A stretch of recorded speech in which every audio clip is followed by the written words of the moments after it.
Talk of the table time, and this may be a little bit like trying to pick between broccoli and Brussels sprouts, but if you had to pick, which disgraced former lawmaker would you say had the more offensive scandal? Anthony Weiner and his Twitter pics, or Eliot Spitzer and his hooker visits? Turns out that question was in the poll that we touched on earlier in the program, and the winner, or rather in this case, the bigger loser, was Anthony Weiner. It's close as you'd expect it to be, but 31% said Weiner, 29% said Spitzer, 19% said both, 13% said neither, 9% said not sure, and I'm sure 73% said, why are you asking me this?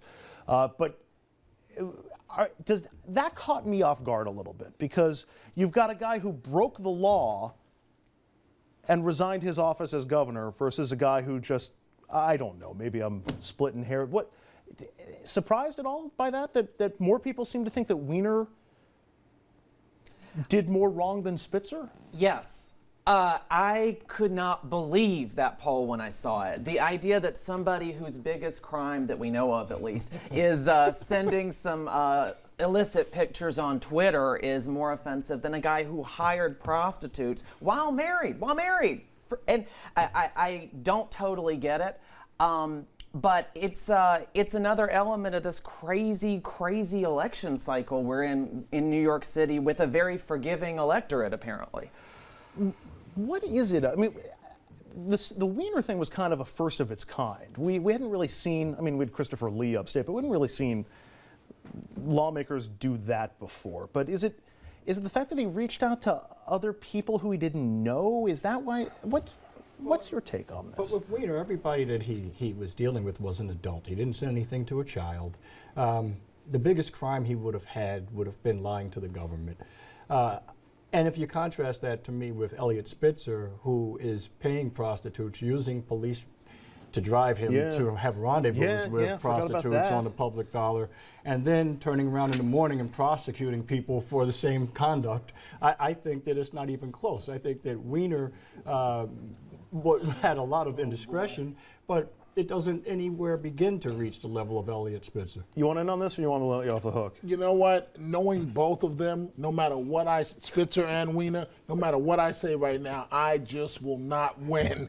I said it was broccoli and Brussels sprouts. But you know, I mean, what I'm thinking about seriously, Andrew, and to make it real quick here, think about this. Who's one of the biggest stars in the country right now? Kim Kardashian, right? That should say it all. In terms of what I'm trying to say, a lot of this, the polling numbers, is based on public perception. Because, I mean, obviously it has to be Mr. Spitzer, and for all the reasons you just said. Spitzer and Weiner, I didn't say it on this one. I'm neutral. You know what? I'm not in it. See if you can get Kim Kardashian on the show. I'd love her opinion on this, because I think she'd have valuable insight on the Weiner versus... You think she's sexy?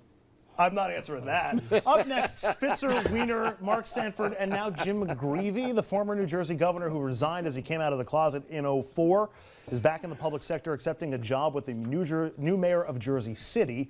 McGreevey will take over the city's Employment and Training Commission, working with inmates as he leads the new prison reentry program touted by the new mayor, Stephen Fulop.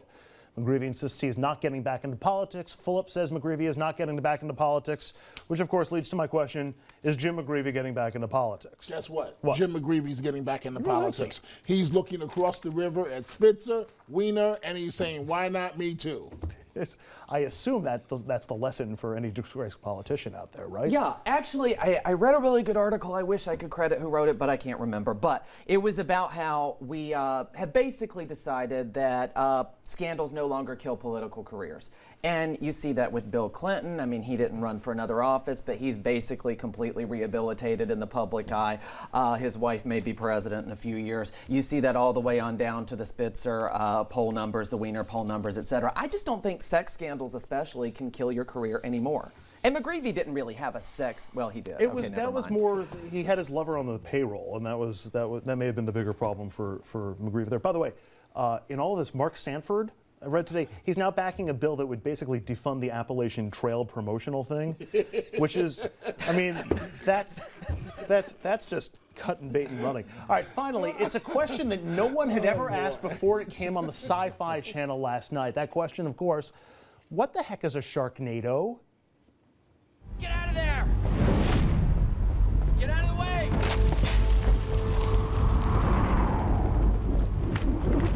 Claudia, move!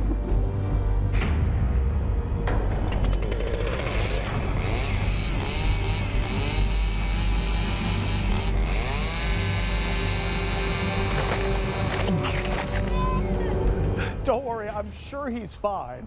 Sharknado asked the critical question, what if sharks could fly and, become a tornado? Ratings were small, but the thing was all over Twitter and social media last night and today, in large part because the thing was apparently so bad and people were doing what's known as hate watching. But oh, creativity. Today, bloggers at the Washington Post offered up their ideas for Sharknado sequels, including Bearvalanche, Whalestroid, Alpacalypse, Pandemonium, which actually makes sense if you think about Pandemonium, and Shitsunami. I told you, man. I'd rather go back to Kim Kardashian. I told you without values. What is that? I don't understand that well, one. Wait. What is that? Did anybody watch this? Did you I watch this last night? I watched it. What is it? Okay, so Sharks in tornadoes, right? Sharks in Tornadoes. Just when you thought Sand Sharks, a movie about sharks who swim through sand, was the stupidest thing you'd ever seen, here comes Sharknado.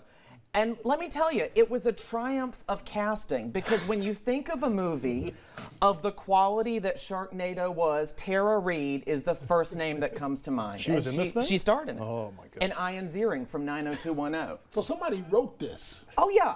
This is. But you didn't have to write much past the title. You got Sharknado, and that's pretty much it's like snakes on a plane. What more do you need? But in order to watch it, you had to do the poll first. The Spitzer and Weiner poll. Otherwise, you couldn't see it. Were they high when they wrote this? I mean, what?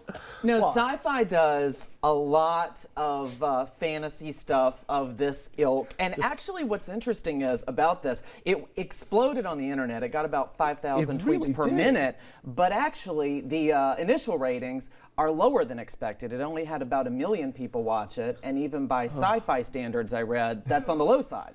Have you ever hate watched a show? Have you ever tuned into a show regularly because you knew it was terrible and you just couldn't get away from the train wreck? I'll admit that I was like that with Smash, the Broadway thing, which it started because I like Broadway shows, but then it was just awful, and I kept watching because I knew it was going to be awful every week. I was like that with every presidential debate that Rick Perry did. Boy, what is this called again? Shark what? Sharknado. Sharks, tornado, Sharknado. And so the shark is flying. The shark is in the tornado, so it's flying. And it's eating you at the same time. See, it could have been about a shark, both sides of the Atlantic defense system. And this was actually this was actually on television. Yes. Yeah, Sci-Fi yes. Network. We ought to start a television network. This was on TV. We can start a network and make a lot of money. It's the Dominic Kane. But we take the crew that we have inside doing the show right now. You do the legal analysis. You can host it. We'll do whatever. We'll be millionaires. And we can call it Sharknado. We can call it whatever you want. This is the dumbest thing I've ever heard It's in my kind of life. like the culmination of American culture. Everything has led up to this moment. And Kim Kardashian. You didn't answer my question. All right, Do you find her sexy? We're going to take Kim sexy? we're going to take a quick break. When we come back, I might answer Dominic's question. Stay with us.